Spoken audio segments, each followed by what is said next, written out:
نصلی علی رسولہ الکریم اما بعد۔ معزز ناظرین، السلام علیکم ورحمۃ اللہ وبرکاتہ۔ نماز کورس کے ایک اور ایپیسوڈ کے ساتھ حاضر خدمت ہیں۔ آج ہم قاعدہ میں جب بیٹھتے ہیں، قاعدہ اولیٰ کے کچھ مسائل ہوں گے، اور پیچھے جو مسائل تقریباً وہ کافی گزر چکے ہیں، سجدہ دعا اور سجدہ شکر، سجدہ سہو، سجدہ تلاوت، ان کے متعلق اور ان کے کرنے کا طریقہ، وہ سارے جو اس کے متعلقہ مسائل تھے وہ تقریباً پیچھے والی ویڈیو کے اندر گزر چکے ہیں۔ تو آج ہم جو قاعدہ میں بیٹھتے ہیں، قاعدہ اولیٰ جسے کہا جاتا ہے، تو اس کے متعلق کچھ سوالات، کچھ مسائل اور التحیات للہ، اس کا کچھ ترجمہ، یہ ہم آج کے اس ویڈیو میں عرض کریں گے انشاءاللہ۔ تو ایک گزارش یہ ہے کہ آپ ویڈیو کو مکمل دیکھیں۔ جب آپ آدھی ویڈیو دیکھیں گے یا تھوڑی سی دیکھیں گے تو جو بقیہ مسائل رہ گئے ہوں گے تو ان کو آپ اپنی زندگی پہ اور اپنی نماز میں کس طرح آپ اپلائی کر سکتے ہیں۔ تو اس لیے ان مسائل کو غور سے سنیں اور ان کو ذہن نشین کریں، تاکہ ہم نماز پڑھیں تو ہمیں کم از کم اتنا تو استحضار ہو، اتنا تو پتہ ہو ہمیں کہ یہاں پہ ہماری نماز ٹوٹ گئی ہے، یا ہماری نماز نہیں ہوئی، دوبارہ پڑھنی پڑے گی، یا ہمیں سجدہ سہو کرنے سے ہماری نماز ہو جائے گی، یا جو غلطی ہوئی ہے اس میں سجدہ سہو کی بھی ضرورت نہیں ہے، اور اس غلطی پر نماز بھی نہیں ٹوٹتی، ہماری نماز مکمل ہوگی، لہٰذا ہمیں کنٹینیو رکھتے رہنا چاہیے۔ بہرحال تو قاعدہ جو ہیں نماز میں وہ دو ہوتے ہیں۔ 4 رکعت والی نماز آپ ادا کر رہے ہیں یا 3 رکعتوں والی نماز ادا کر رہے ہیں، تو اس میں 2 قاعدے ہوں گے۔ 2 رکعت ادا کرنے کے بعد جب آپ بیٹھتے ہیں تو اسے قاعدہ اولیٰ کہا جاتا ہے، اور 3 رکعتوں والی نماز ہے، جس طرح نماز مغرب ہے،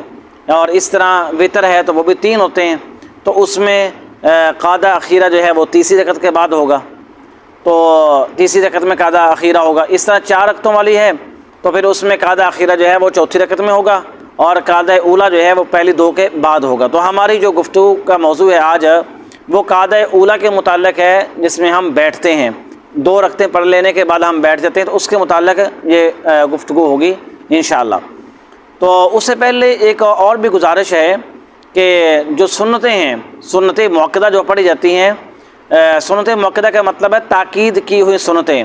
جس میں کل 12 رکھتے ہیں، جس میں پیارے حبیب صلی اللہ علیہ وسلم نے ارشاد فرمایا جو ان کو ادا کرتا ہے تو اس کے لیے جنت کی بشارت ہے۔ اور ایک حدیث میں اللہ کے محبوب صلی اللہ علیہ وسلم نے ارشاد فرمایا کہ کل قیامت کے دن انسانوں کے جو فرائض ہیں ان کو لیا جائے گا اور ان کو پورا کیا جائے گا۔ جب فرائض میں کمی آ جائے گی تو فرائض کی کمی کو نوافل کے ذریعے سے پورا کی جائے گا، اور اس لیے اللہ کے محبوب صلی اللہ علیہ وسلم نے فرمایا کہ ہمارے پاس نوافل کا ذخیرہ ہونا چاہیے۔ تو ناظرین، اس میں ہمارے لیے جو سنت مؤکدہ ہیں 12 رکھتے ہیں کل، وہ ایک فجر سے پہلے 2 رکھتے ہیں، اور اس طرح ظہر سے پہلے 4 ہے، پھر ظہر کے بعد 2 رکھتے ہیں، مغرب کے بعد 2 رکھتے ہیں، عشاء کے بعد 2 رکھتے ہیں، تو یہ کل 12 رکھتے ہوئے۔ اور ان 12 رکعتوں کے اوپر الگ سے احادیث بھی موجود ہے۔ پیارے حبیب صلی اللہ علیہ وسلم کی مثال کے طور پہ فجر کی جو سنتیں ہیں، اللہ کے محبوب صلی اللہ علیہ وسلم نے فرمایا کہ فجر کی سنتیں جو ہیں 2، وہ فرمایا کہ ان کو ادا کرو اگرچہ تمہیں گھوڑے جو ہے وہ رون ڈالیں، یعنی اتنی تاکید ہے کہ تمہیں یہ خطرہ ہو کہ تمہیں گھوڑے جو ہے وہ رون ڈالیں گے، تو بھی فرمایا کہ تمہیں وہ سنتیں ادا کرنی ہیں۔ تو باقی یہ جو سنتیں ان کی بھی الگ الگ احادیث میں ان کی فضیلت آئی ہے، تو اس لیے ہمیں ان سنتوں سے اعراض نہیں کرنا چاہیے، سنتوں کی پابندی کرنی چاہیے۔ تو اس لیے علماء سلف نے لکھا ہے کہ انسان جب مستحبات کو چھوڑتا ہے تو اس کی نحوست سے انسان نوافل کو چھوڑتا ہے، نوافل کو چھوڑے گا پھر سنتوں کو چھوڑے گا، اور سنتوں کو جب چھوڑے گا تو پھر آہستہ آہستہ فرائض کو بھی چھوڑ دے گا۔ تو بہرحال ہمیں جو ہے سنتوں کی پابندی کرنی ہے اور نوافل کو بھی ادا کرنا ہے۔ تو اس لیے سنتوں کی پابندی اور انسان کے اندر خشوع خضوع تبھی آتا ہے جب انسان ان نوافل کی اور ان سنتوں کی انسان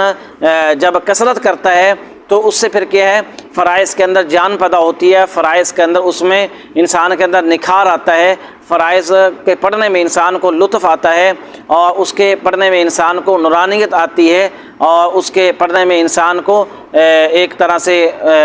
مزہ جو ہے وہ آنے لگتا ہے جب انسان ان چیزوں کو ادا کرتا ہے۔ تو بہرحال ہماری جو گفتگو ہے وہ قاعدہ اولیٰ کے متعلق تھی۔ تو قاعدہ اولا کے اندر بیٹھنا جو ہے یہ واجب ہے۔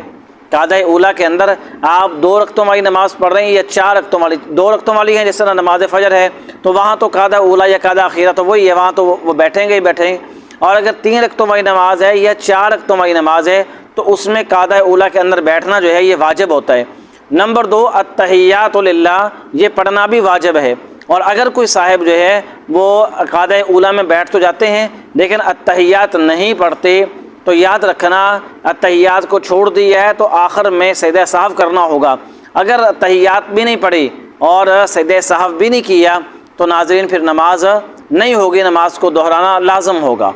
تو بہرحال التحیات پڑھنا جو ہے یہ بھی واجب ہے اور قاعدہ اولا میں بیٹھنا یہ بھی واجب ہے۔ اور پھر جب ہم قاعدہ اولا میں بیٹھتے ہیں تو جو ہم التحیات پڑھتے ہیں یہ کس تصور سے ہم پڑھتے ہیں اور اللہ سبحانہ و تعالیٰ سے ہم کیا مانگ رہے ہوتے ہیں، اور اس کا آیا کہ ہمیں اس کا ترجمہ بھی آتا ہے یا نہیں ترجمہ آتا، اور بقیہ جو نماز ہے جس طرح سبحانک اللہم ہے اور اس طرح سورہ فاتحہ ہے، پھر 7 سورت ہے، پھر رکوع میں جاتے ہیں، رکوع سے کھڑے ہوتے ہیں، پھر سجدہ میں جاتے ہیں، تو اس سے کچھ مسائل جو ہیں ان کا تذکرہ پیچھے والی ویڈیوز کے اندر ہم نے کر لیا ہے۔ تو اگر آپ نے نہیں دیکھا تو آپ پیچھے والی جو ویڈیو ہیں ان کو سماعت فرمائیں۔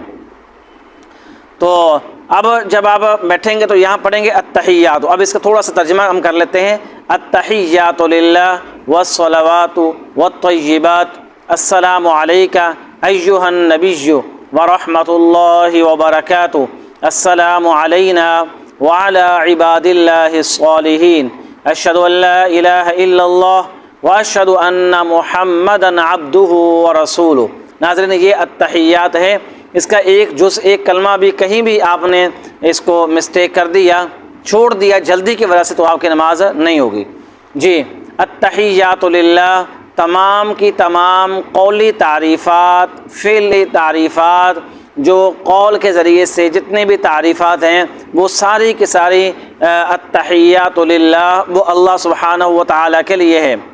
والصلوات، جتنی بھی بدنی عبادات ہیں وہ ساری کی ساری اللہ سبحانہ و تعالیٰ کے لیے ہی ہے۔ اور اس طرح والطیبات، ساری کی ساری مالی عبادات، جتنے بھی مال کے متعلقہ عبادات ہیں وہ ساری کی ساری اللہ سبحانہ و تعالیٰ کے لیے ہیں۔ جس طرح ہم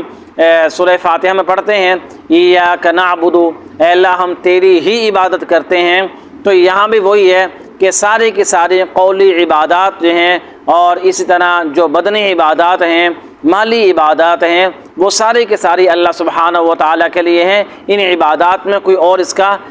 شریک نہیں ہے، کوئی اس کے لائق نہیں ہے کہ کسی اور کی اس طرح عبادت کی جائے، تو اس کے لائق جو ہیں وہ صرف اور صرف اللہ سبحانہ و تعالیٰ ہی ہیں۔ تو التحیات للہ والصلوات والطیبات السلام علیک ایھا النبی، سلامتی ہو اے نبی جی، ایھا النبی، نبی پر سلامتی ہو، ایھا النبی آگے ورحمۃ اللہ وبرکاتہ، اللہ سبحانہ و تعالیٰ کی رحمتیں ہوں، ان کی برکتیں ہوں، السلام علینا، ہمارے پہ بھی سلامتی ہو، وعلی عباد اللہ الصالحین، جو اللہ سبحانہ و تعالیٰ کے نیک صالح بندے ہیں ان ساروں کے اوپر سلامتی ہو، ان ساروں کے لیے رحمت ہو۔ اشہد ان لا الہ الا اللہ،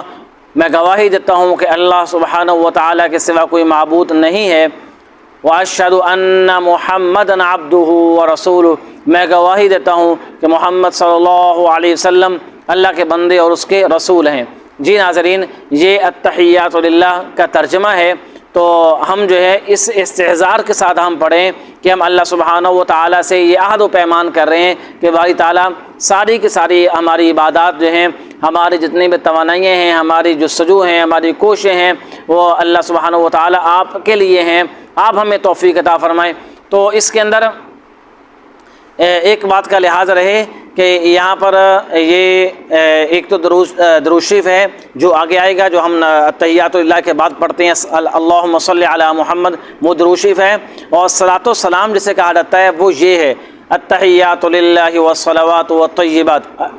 تو امید ہے ناظرین یہاں اس کے متعلقہ جو مسائل تھے ان کا کچھ ہم نے ذکر کر دیا ہے، کچھ اس کے رکوع جہاں قاعدہ اولا کے متعلق کچھ سوالات اور بھی ہیں، وہ انشاءاللہ ہم آگے والی جو ویڈیو آئے گی اس کے اندر ہم ان کا تذکرہ کریں گے انشاءاللہ تفصیلاً، جتنے بھی سوالات ہیں۔ تو آج ہم نے خشوع خضوع کو بڑھانے کے لیے سنت موقدہ جو ہے ان کے اندر آپ پابندی شروع کر دیں، اور دوسرا قاعدہ اولیٰ جو ہے اس سے کچھ مسائل، اور تیسرے نمبر پہ جو التحیات اس کا ترجمہ کیا ہے اس کے متعلق آج ہماری گفتگو تھی۔ امید ہے یہ ویڈیو آپ کو پسند آئے گی، پسند آنے کی صورت میں لائک اور شیئر کیجئے، اور اس چینل کو سبسکرائب کیجئے۔ آپ بھی ہمارے ساتھ اس کار خیر میں شامل ہو جائیے۔ اللہ ہمیں عمل کی توفیق عطا فرمائے۔